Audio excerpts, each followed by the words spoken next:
I'm in Carl Lockyer's garden apiary, and in today's video we're going to collect some virgins that are going to be artificially inseminated later on in the afternoon. So as I said before, calmest bees in the world in this apiary, absolutely love it. You can see the rows of bees here all out working, and Carl's busy over there trying to find these virgins. So what are we doing, Carl? We're trying to find a virgin queen in here, and I'll cage her for later on. And do you mark your queens before insemination or after insemination? After. Okay, so we're looking for an unmarked virgin, yeah?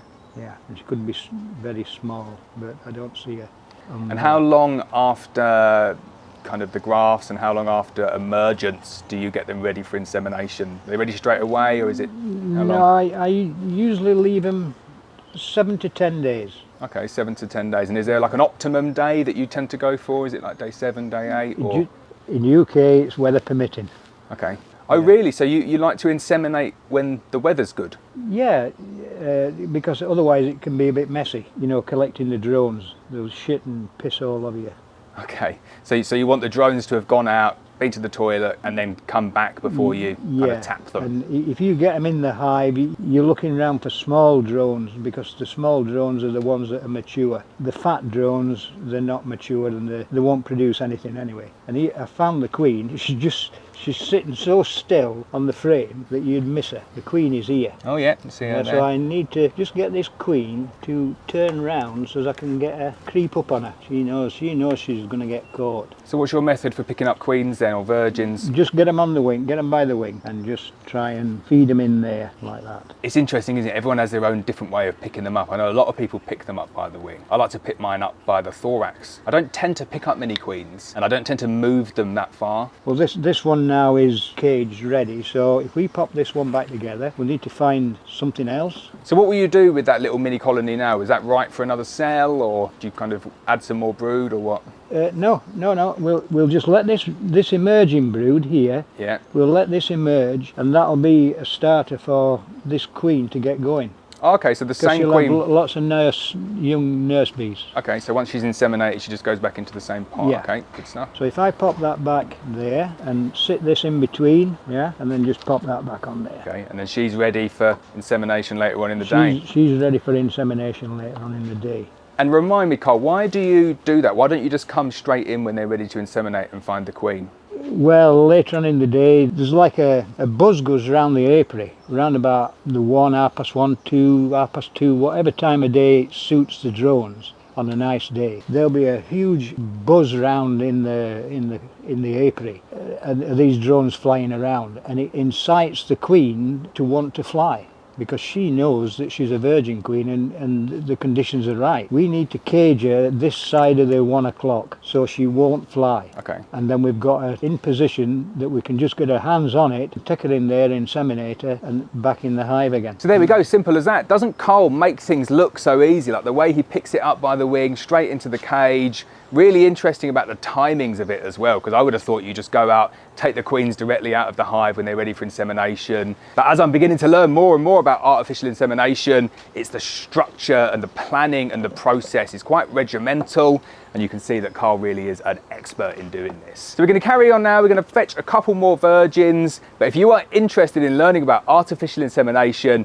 definitely got to hit the subscribe button, because we have got lots and lots of videos here today with Carl. I'm going to make the most of my time with Carl and get as many videos as possible. So I'm just still in love with these bees and how gentle and calm they are. We're going to play a little game of spot the virgin, I think, on this one, and give you a chance to see it before Carl picks it out. Always tricky spotting virgins. I say to people all the time, if you need to requeen your colony, do it before the virgin emerges. Once she's out, and especially on big, strong colonies, if you've got them on, say, double brood or 4 or 5 supers on there, it is very, very difficult trying to find virgins. Obviously, Carl is an expert. I like to think that I'm pretty good at it as well, but I do find on the odd occasion a big colony, they completely beat me, and it'll be 30 or 40 minutes, and I just will not be able to find that virgin at all. Any luck, Carl? No, I usually spot them straight away, but I mean, sometimes they'll get out, sometimes they die.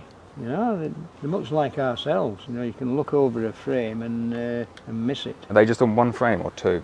They're on 2 frames there. This is great. I've done so many beekeeping videos of just me in my apiaries on my own, and it's pretty boring, to be honest, but it's so much more fun being out with someone else and letting them do all the talking, and I can just pick up frames and have a little play. So let's see if I can find the virgin on this frame as well. You've not set us up to fail. There definitely is a virgin in here, yeah? Well, I'm hoping there is, but... Here we go. I've genuinely found her that quickly. Yeah, That's not a you setup, found her. yeah. There we go. She is there. Let me give you a little close up to that camera, prove it was me that found that one. And I'm not going to show you where it is. It's definitely on that frame there. Nice dark virgin queen, beautiful buckfast. Let's go and show it to Carl and see if I'm a little bit proud about it. You've lost her. I've lost her, yeah. There we go. I did that the other day. We shook swarming a colony. Show him where it is. We were shook swarming a colony the other day, and my job was to find the queen, yeah, and then hold the frame with the queen, and then we shook some bees into the colony, and then I had to go and like put the queen in, and I kept on doing it, kept on finding the queen, said, oh, here she is, and then I'd lose her, and it was really annoying, but there you go. There she is. I'm going to let you hold this one, Right, Carl. just pop it on here. Right, so we did find it. It is now in Carl's hand. We're going to pop it here and let it run up into there. Okay, right, let's see if we can film that then. Oh, okay, so she's just going to... There she goes, she's up there. Oh, she's gone back down. Right, hold it and keep it in front of the camera there. Right, she's up there now. There we go. Oh, I like that. That's a great little technique. So you put her in your hand, Yeah. and then you hold in the cage, and then she's just going to run up to the light. Yeah, and I've got the top here just to pop it on so she can't get back out. I really like that technique. So you're not kind of like placing the queen into the cage. You're giving her no other option other than to run into the cage herself. Yeah. Great. She'll run up to the light. Yeah. This can go back together, so that's 2 we've got to inseminate. Right, so that's 2 queens that we've caught now, and I'm learning so much while I'm here. Little tidbits of information from Carl the whole way. Love that little catch the queen in your hand and then let her run up into the cage. Can't do that on the cages that I use, but on those cages there, that works really well. We're going to go ahead now, we're going to find the final queen that we're going to use to inseminate later on today. These are running around in here because I've shut it down that much that they can't get out. I've shut it down because of the wasps. Look, wasps are everywhere. This one I've had shut down and the bees were a little bit runny because they're wanting to get out. So I've opened the door a little bit for them to get out. And why have you shut it down? For the wasps and the robin, because it's a small colony. Well, I'm saying a small colony, there's quite a few bees in this. But it is a real issue this time of year. And would you say worse this year? I'm finding really bad this year for wasps. They're all over the place. Every year we're bothered with them. Yeah, you've got to be careful with wasps with big colonies, but definitely got to be careful with wasps with the smaller colonies as well. They can obliterate a 3-frame nuke like that in the matter of hours. Does not take them long at all to do that. This will be a dark queen as well on here, wherever she is. Great, isn't it? Don't have to do anything. Carl does all the work. I come in, find the virgins, take the glory. This is the decider, I think, Carl, as well. You found one, I found one. Yeah. Do I lose any points for losing one? No. Here's something interesting on this frame here. So, the bald brood. What's your view on the bald brood and that one in particular there? Because I've got a kind of, I think I know what that is. I don't know, it might be chalk brood. I don't know. So I'm just going to get a close up for the camera because I'm pretty certain I know what that is. Right, so on this colony here you can see we've got a little bit of bald brood there. And I don't think bald brood is anything ever to worry about. It's either a sign that the bees are quite hygienic and they're clearing. Oh, right, that's the first sting of the day. I've got stung in the beard. Yeah, bald brood really isn't a massive thing to be worrying about. So it's either a sign that you've got a varroa sensitive queen and they're clearing out the varroa, or in this instance here, far more likely there's a wax moth larva underneath because of the way that it's all connected together. You get a little line of them. As I said, nothing to worry about. You've probably just got a wax moth, but an interesting find in this colony. Right, I found the queen. Found the queen. There's the queen. Yep, see ya. Right, so Carl's taken advantage of me just blabbing on, talking about other stuff, and he has won the competition 2-1. And again, virgin queens, look, it's a good thing to have a look at there. How small is that queen? Yeah, she's as big as an ordinary bee. She really is, isn't she? And that's a perfectly acceptable size for a virgin queen, and you can see how quick they are as well. Very, very difficult to find, equally difficult to catch, because they're flighty like that.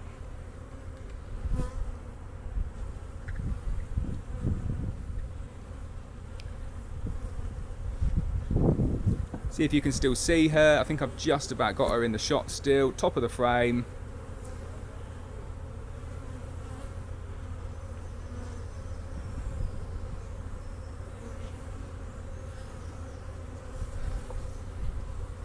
On this one. How long have you been keeping bees, Carl? About 11 years. So Carl's been keeping bees and trying to find virgins for 11 years, And it takes a little while to catch them. They are difficult to catch. I really struggle picking them up. So when I say to people, try and avoid having virgins in your colonies if you don't want them, that's the reason why. So there we go, 3 virgins found, 3 virgins caught. We're all ready for artificial insemination later on in the day. Definitely hit the subscribe button, it's going to be the very next video.